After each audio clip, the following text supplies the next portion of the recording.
और उन्होंने पश्चिमी यूपी की बात पंकज जी कर ही दी है, तो वहां पर ठाकुरों की जो कथित नाराजगी है वो है कि नहीं, वो तो जांच का विषय है, और जो दिख रहा है वो भी सामने है।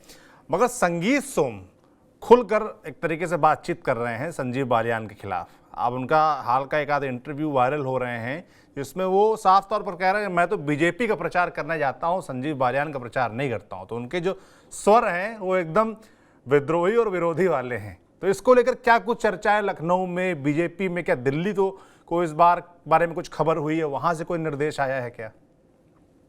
देखिए, कल बड़ी तेज खबर उड़ी कि संगीत सोम को बीजेपी में, वो जो दीनदयाल उपाध्याय मार्ग पर बीजेपी का हेडक्वार्टर है, वहां पे उनको तलब कर लिया गया। मतलब खूब जोर से उड़ी, हर तरफ ये बात फैल गई। हमने भी उनसे संपर्क करने की कोशिश की, नहीं हो पाया। रात में उनसे बात हुई, तो बात जो हुई तो उसमें पता लगा कि उनको किसी ने तलब नहीं किया है, नहीं बुलाया। कुछ जगहों पे तो चल भी गया खबर कि भाई संगीत सोम को तलब किया गया। हमने संगीत सोम से विस्तार में चर्चा की कि भाई क्या मामला है ये।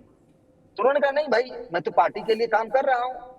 मैंने कहा आप तो खुल के, मैंने आपके कुछ इंटरव्यूज देखे और सुने कि आप कह रहे हैं संजीव बालियान के खिलाफ। तो उन्होंने एक भेजा भी कि संजीव बालियान ने किसी इंटरव्यू में कहा उनको कि वो विनाश की राजनीति करते हैं। मतलब किनके बारे में? संजीत सोम संगीत के सोम बारे के में। बारे में। और मैं विकास की राजनीति करता हूं। तो बोले वो इतना कुछ कह रहे हैं, तो मैंने तो इतना ही कहा ना भाई कि मैं उनके साथ प्रचार नहीं कर रहा हूं, मैं बीजेपी का कार्यकर्ता हूं, बीजेपी के लिए प्रचार कर रहा हूं। जी। और उन्होंने कहा कि जहां जहां उनको पार्टी कह रही है वहां वहां जाके वो प्रचार कर रहे हैं। और उन्होंने कहा कि मुजफ्फरनगर लोकसभा क्षेत्र में उनकी विधानसभा सीट सरधना आती है। अभी योगी आदित्यनाथ जी जो है मुख्यमंत्री, उनकी सभा हुई थी। बोले हम भी वहां पर थे, मंच पर थे, और संजीव बालियान भी थे। मेरा कोई व्यक्तिगत नहीं है, कुछ बातें हैं वो पार्टी फोरम पे इसकी चर्चा करें, हम आप पत्रकारों से चर्चा नहीं करेंगे, ये संजीत सोम ने हमें कहा। जी। फिर एक फोटो की उनकी चर्चा हुई। उन्होंने कहा कि कहा जा रहा है आपको केंद्रीय नेतृत्व ने आपको बहुत दम भरकर आपकी क्लास बजाई है। तो उन्होंने कहा भाई किसने क्लास बजाई? मुझे तो किसी ने कुछ कहा नहीं है, ये आप ही लोग बता रहे हो, सुना रहे हैं। एक फोटो की चर्चा की उन्होंने। अभी कुछ दिनों पहले मेरठ गए थे प्रधानमंत्री नरेंद्र मोदी, आप याद होगा। जी। तो क्या होता है ना कि जब आप हेलीपैड पे, एयरपोर्ट पे उतरते हैं प्रधानमंत्री, तो कुछ नेताओं की लिस्ट जाती है कि वो लोग उनकी अगवानी करेंगे। उन अगवानी करने वालों में सुरेश राणा, जिनके बारे में एक वीडियो वायरल हुआ था पीलीभीत में कि कैसे प्रधानमंत्री ने उनको अपने करीब बुलाया, उनसे बैठकर बातचीत की। मतलब ये मैसेज दिया जा रहा है, बीजेपी के हलकों से कहा जा रहा है कि ठाकुर नेताओं को मनाया पुचकारा जा रहा है। तो उसी में मामले में संगीत सोम ने की तरफ से जानकारी मिली कि भाई प्रधानमंत्री से मिलने वालों में उनका नाम भी था। तो कई लोग तो ऐसे थे जो बताते थे, अपना परिचय देते थे कि जैसे मैं फलाना हूं और फलाना जिम्मेदारी है। प्रधानमंत्री सुन के आगे बढ़ जाते थे। कहा उन्होंने कि जब मैं सामने दिखा तो मैं परिचय क्या देता, बोलता ही उससे पहले नहीं उन्होंने मेरे पेट पे घूसा मारा।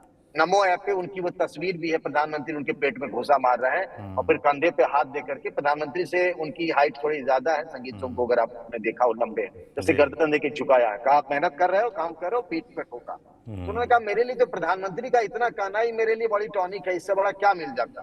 तो जब प्रधानमंत्री ने मुझे कुछ नहीं कहा तो बाद बाकी क्या कहते हैं मुझे क्या फर्क पड़ता है, दुनिया में बहुत सारी बातें होती है। उन्होंने कहा कि देखिए ये जो छतरी पंचायत हो रहे हैं ये उनका अपना मसला है, छतरियों के साहवान की वो बात करें, उनका मसला है, मेरा कोई मसला नहीं है। मैं पार्टी के समर्पित कार्यकर्ता की तरह चुनाव प्रचार कर रहा हूं। रही बात संजीव बालियान से, तो घर में कई लोग रहते हैं, उनके अपने मतभेद होते हैं, मनभेद होते हैं, लेकिन मामला चुनाव का है, मैं चुनाव प्रचार कर रहा हूं। हाँ, ये बात अलग है कि मैं संजीव बालियान के साथ मिलकर कोई चुनाव प्रचार नहीं कर रहा हूं। तो ये पश्चिम यूपी में अभी छतरी पंचायत और ये सब अभी लंबा चलेगा। जिस जी। तरीके से उसके नेता है पूरन सिंह, उनसे मेरी बातचीत हो रही थी, तो अभी आने वाले दिनों में कई ऐसे पंचायतें होने वाली है और पार्टी के लिए ये सरदर्द हो सकता है। वोटों के लिहाज से कितना नुकसान होगा नहीं कह सकता।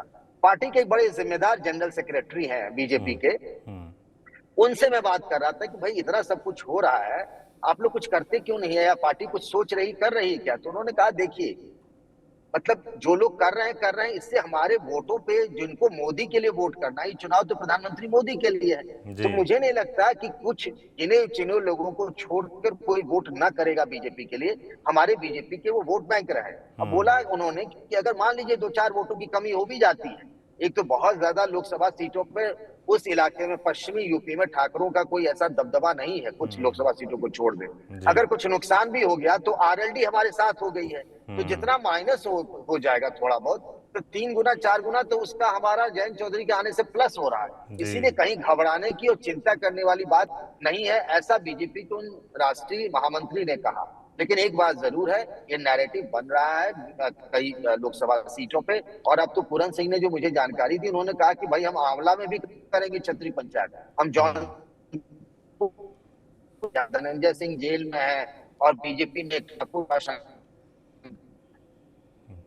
ये सब लगा तो का मामले फिर बढ़ सकता है, एक नया सरदर्द हो सकता है बीजेपी के लिए। बिल्कुल नया सरदर्द हो सकता है और उसके उपाय भी खोजे जा रहे हैं, और उपाय अगर नहीं खोजे जा रहे हैं तो उसकी वजह भी पंकज जी आपने बताई।